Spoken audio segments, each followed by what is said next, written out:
Hello to all my friends out there.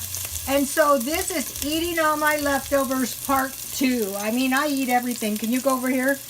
This is a turkey burger and I'm just eating it as I'm preparing this. And I bought about a month ago some thin cut steaks and I really like them. And I fried them in a little oil with some crushed red pepper and some garlic, salt, and black pepper. And so I just want to make some gravy. What I do is I just make my gravy kind of on the thin side, almost like soup. And then, you know, I just eat a little bowl. In the day, a long time ago, probably before most of you were born, people would eat bread and gravy. You know, that was the food. So this is like old-fashioned. But if you don't have very much money, you know, and if you eat all your, you don't need that much oil either, or, you know, drippings, but you do need a little bit. So what I'm doing is I'm kind of browning my drippings, and then I just want to start adding milk little by little by little.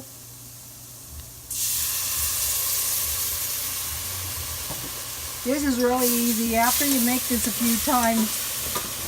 And you just keep adding the milk until it stops thickening up, and then you cook it for about 15-20 minutes to flavor up your gravy. And by the way, in the catechism, you're not supposed to eat gravy on a fast day, kind of indicating that it is food. The brain only knows two things, sugar and fat.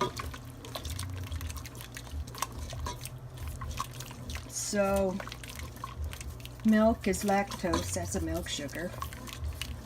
Okay, so it's starting to, you know, get to that point. But you can tell when it's, I have my heat pretty high. I usually add the salt and the pepper at the end. So I like to think of this gravy as like soup. So here is my leftover asparagus, and I found this asparagus to be really good. But any frozen vegetable is going to be really good, you know.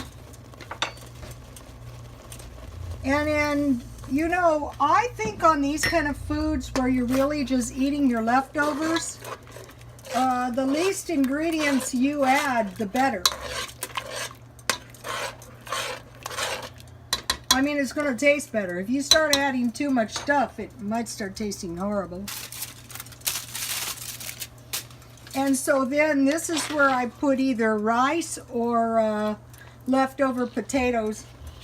And so then when I'm going to cook this for about 15 minutes, I just stir around, not disrupting the potatoes.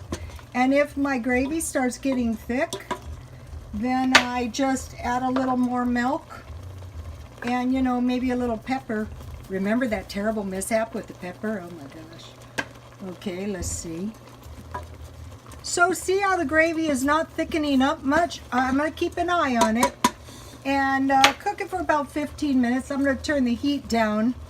But if it starts getting thick on me, I just add a little bit more milk. And this is going to be some good milk gravy with my leftover sweet potatoes, and God bless you all.